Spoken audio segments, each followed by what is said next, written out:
चलिए पिछले वाले सेक्शन में है ना क्या देखा था हमने, इट इज फोटोकेमिकल स्मॉग। मतलब हमने स्मॉग देखा था जो क्या होता है the most common air pollutant world over.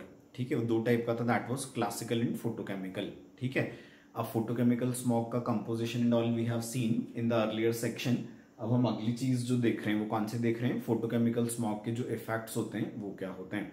ठीक है, तो हम बोलेंगे फोटोकेमिकल स्मॉग जो होता है इससे सीरियस हेल्थ प्रॉब्लम्स होती हैं, है ना। फोटोकेमिकल स्मॉग जो होगा it causes what, serious health problems, है ना। इसमें कंपोजिशन तो देखा ही था हमने, ओजोन NOHCHO ना, that is formaldehyde, acrolein and PAN, है ना।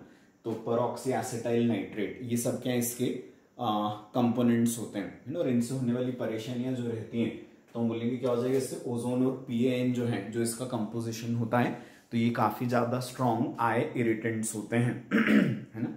It is ozone and PAN, है ना, it is peroxy acetyl nitrate. ये क्या रहेंगे तो हम बोलेंगे काफी ज्यादा सीरियस आई इरिटेंट्स होते हैं, है ना। इसके बाद फिर ओजोन और NO, है ना, ये क्या करते हैं, नोज और थ्रोट को इरिटेट करते हैं, और इनका हाई कॉन्सेंट्रेशन जो होता है उससे हेडेक होगा, chest pain, dryness of throat, cough and difficulty in breathing, है ना। मतलब रेस्पिरेटरी डिसऑर्डर्स होंगे इससे, है ना। तो क्या बोले अपन ने, ओजोन और NO ये दोनों क्या करते हैं तो बोलेंगे नोज और थ्रोट को इरिटेट करते हैं। ये इनका कॉन्सेंट्रेशन ज्यादा होने पर, है ना, हेडेक होगा, चेस्ट पेन होता है, ड्राइनेस ऑफ थ्रोट, कफ और डिफिकल्टी इन ब्रीदिंग। ठीक है, फिर इसके बाद अगला जो होता है इसकी वजह से क्या हो जाएगा तो हम बोलेंगे इट इज रबर की क्रैकिंग हो जाती है, और ये प्लांट लाइफ को भी काफी ज्यादा डैमेज करता है फोटोकेमिकल स्मॉग, है ना। रबर का क्रैकिंग होगा और क्या बोले अपन ने, प्लांट लाइफ को भी काफी ज्यादा डैमेज करेगा ये। फिर इसके बाद नेक्स्ट वाला जो होता है इसकी वजह से क्या हो जाएगा तो हम बोलेंगे इट इज मेटल्स का, स्टोन्स का, बिल्डिंग मटेरियल्स का, रबर का और पेंटेड सर्फेसिस का कोरोजन भी होता है ना।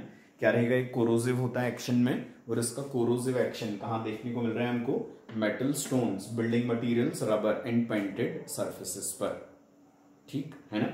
तो इसके क्या बोले अपन ने, इसके कंपोनेंट्स जो है क्या है, ozone NO, formaldehyde, acrolein and PAN, है ना, PAN।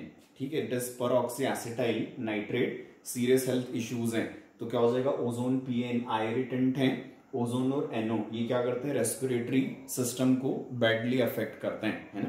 क्या बोले अपन ने, नोज और थ्रोट इसको इरिटेट करते हैं, हाई कॉन्सेंट्रेशन पे हेडेक, चेस्ट पेन, है ना, ड्राइनेस हो जाएगी इससे, थ्रोट में कफ आ जाता है, ठीक है ना, और कौन सी चीज हो जाएगी, डिफिकल्टी इन ब्रीदिंग, है ना। उसके बाद क्या बोला अपन ने, रबर की क्रैकिंग करवाते हैं, extensive damage to plant life. फिर उसके बाद क्या है, मेटल्स का, stones, building material, rubber and painted surfaces का कोरोजन। ठीक है, तो ये सब इसके हार्मफुल इफेक्ट्स होते हैं। इनसे रिलेटेड जो क्वेश्चन बनेगा वो इसी टाइप का बनेगा, है ना, कि इफ इन सर्टेन एरिया, है ना, व्हाट इट इज ऑब्जर्व कि जो वाटर सप्लाई के पाइप्स हैं उनका कोरोजन हो गया है ना, मेटल, स्टोन्स, बिल्डिंग मटेरियल जो है वो डिसफिगर्ड हो गए, तो उस एरिया में कौन सा पोल्यूशन होगा तो हम बोलेंगे दैट इज फोटोकेमिकल स्मॉग वाला पोल्यूशन होता है वहां। ठीक है, फिर रेस्पिरेटरी डिसीजेज यदि ज्यादा देखने को मिल रही हैं, या आई में इरिटेशन हो रहा है, या रबर जो है ना उसका क्रैकिंग हो गया है, तो ये सब जो होते हैं these are consequences of what, so we say it is photochemical smog. समझ आ गई बात ये, ठीक है। और एक जो है वो क्या हो जाएगा, इसका कंपोजिशन पूछ सकते हैं, है ना। अब इसके बाद फिर अगली चीज जो अपने को देखनी है ना वो कौन सी है, कि फोटोकेमिकल स्मॉग जो होता है इसको कंट्रोल किस तरीके से किया जा सकता है। ठीक है, तो फोटोकेमिकल स्मॉग को कंट्रोल करने के लिए काफी सारी टेक्निक्स यूज की जाती हैं, है ना। इनमें, है ना, हम कौन सी चीज बोलेंगे, सबसे पहला जो होता है वो क्या होगा कि यदि अपन इसके प्राइमरी प्रिकर्सर्स को कंट्रोल करने, प्राइमरी प्रिकर्सर्स कौन है इसके तो हम बोलेंगे it is NO2 and hydrocarbons. तो यदि ये ही रिलीज नहीं होंगे, है ना, नाइट्रोजन ऑक्साइड्स एंड हाइड्रोकार्बन से प्राइमरी प्रिकर्सर्स हैं, तो यदि ये ही रिलीज नहीं होंगे तो सेकेंडरी प्रिकर्सर्स अपने आप बन ही नहीं पाएंगे, है ना, जो कौन होते हैं, ओजोन एंड PAN होते हैं। ठीक है, तो हम बोलेंगे क्या हो जाएंगे, इस तरीके से फोटोकेमिकल स्मॉग जो होगा वो ऑटोमेटिकली रिड्यूस हो जाएगा, है ना। तो हम क्या बोलते हैं, फोटोकेमिकल स्मॉग के प्राइमरी प्रिकर्सर्स, है ना, जैसे कि हाइड्रोकार्बन या नाइट्रोजन ऑक्साइड्स, है ना, यदि इनको हम किसी तरीके से कंट्रोल कर लें तो क्या हो जाएगा, सेकेंडरी प्रिकर्सर्स जो होंगे, है ना, जो कौन से होते हैं तो हमने बोला that is what, that PAN and ozone ये ऑटोमेटिकली रिड्यूस हो जाएंगे। तो इस तरीके से अपन इसको कंट्रोल कर सकते हैं, है ना। दूसरा जो रहेगा वो कौन सा, तो हम बोलेंगे ऑटोमोबाइल्स जो होते हैं इनमें क्या यूज किया जाता है, कैटालिटिक कन्वर्टर्स यूज करते हैं। ठीक है, और ये कैटालाइटिक कन्वर्टर्स क्या करते हैं, तो हम बोलेंगे नाइट्रोजन ऑक्साइड और हाइड्रोकार्बन इसको एटमॉस्फेयर में जाने से रुकवाते हैं, है ना। क्या बोलेंगे अपन, ऑटोमोबाइल्स में हम किसको यूज करते हैं मोस्टली, तो हम बोलेंगे दैट इज कैटालाइटिक कन्वर्टर्स, जो क्या करेंगे, तो हम बोलेंगे नाइट्रोजन ऑक्साइड्स और हाइड्रोकार्बन इनका जो रिलीज होता है एटमॉस्फेयर में उसको प्रिवेंट कर लेते हैं, ठीक है। फिर इसके बाद एक और जो तरीका होता है वो कौन सा रहेगा, तो हम बोलेंगे कुछ जो प्लांट्स होते हैं वो नाइट्रोजन ऑक्साइड्स को क्या कर सकते हैं, मेटाबोलाइज कर सकते हैं, है ना। There are some plants which can metabolize what, तो नाइट्रोजन ऑक्साइड्स को मेटाबोलाइज कर सकते हैं वो, ठीक है।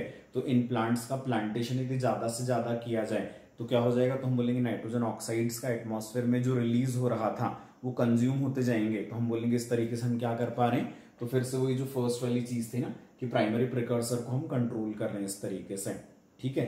ये जो प्लांट्स होते हैं वो कौन कौन से, तो हम बोलेंगे इट इज पाइनस होता है, जूनिपेरस होता है, it is Quercus, Pyrus and Vitis, ठीक है। ये जो प्लांट्स है कौन कौन से, these are Pinus, then it is Juniperus, then it is Quercus, उसके बाद Pyrus and it is Vitis, ठीक है। तो इन प्लांट्स के प्लांटेशन से क्या हो जाएगा, तो हम बोलेंगे नाइट्रोजन ऑक्साइड यदि रिलीज भी होते हैं तो ये प्लांट्स यदि ज्यादा से ज्यादा हमने लगाए तो नाइट्रोजन ऑक्साइड को मेटाबोलाइज कर लेते हैं, तो इस तरीके से क्या हो जाएगा, तो हम बोलेंगे प्राइमरी प्रिकर्सर एटमॉस्फेयर में ज्यादा नहीं जा पाएगा। तो हमने देखा ही था कि यदि प्राइमरी प्रिकर्सर को हम किसी तरीके से कंट्रोल कर लें तो कौन सी चीज हो जाती है, सेकेंडरी प्रिकर्सर्स अपने आप रिड्यूस हो जाते हैं। समझ आ गई बात ये, है ना।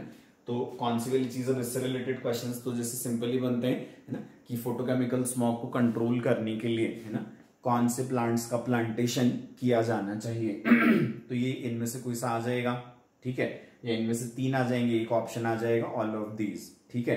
तो एक क्वेश्चन इसका ये बन जाएगा। फिर ऑटोमोबाइल्स में, है ना, क्या यूज करें जिससे कि प्राइमरी प्रिकर्सर्स का रिलीज कम से कम हो, तो दैट इज कैटालाइटिक कन्वर्टर्स, इनका यूज किया जाना चाहिए। समझ आ गई बात ये, है ना।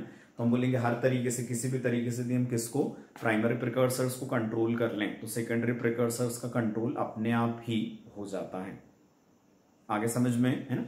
तो ये सेक्शन थोड़ा सिंपल था, क्वेश्चंस इससे रिलेटेड अच्छे बनते हैं लेकिन, ठीक है।